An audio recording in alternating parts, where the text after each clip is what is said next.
Hi guys! Luto tayo ngayon ng salo ng chicken. Ayan guys.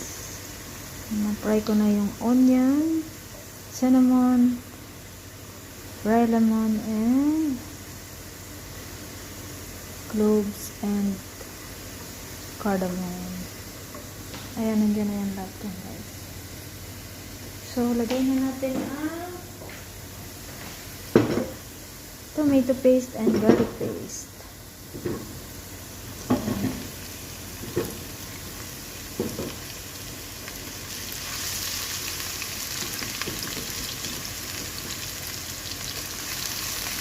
So, tablespoon lang yan guys.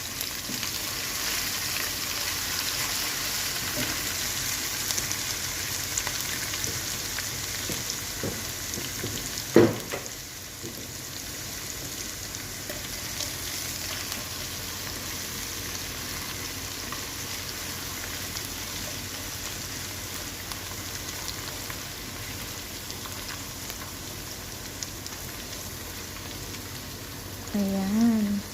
Gawin lang natin ang brown ng konti para yung smell ng aroma.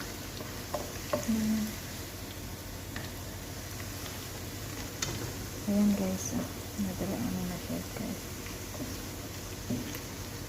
Brown na siya. Huwag niyong susunugin para hindi mapait. After that, i-apply natin to sa onion.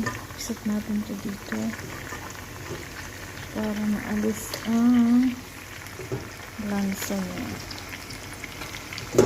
And guys, lagyan natin ang manok chicken.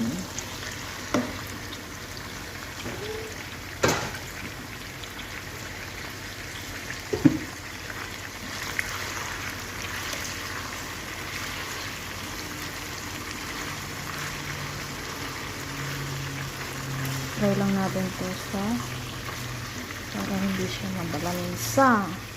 Para malis ang lansa niya, kailangan na fry muna natin siya dito.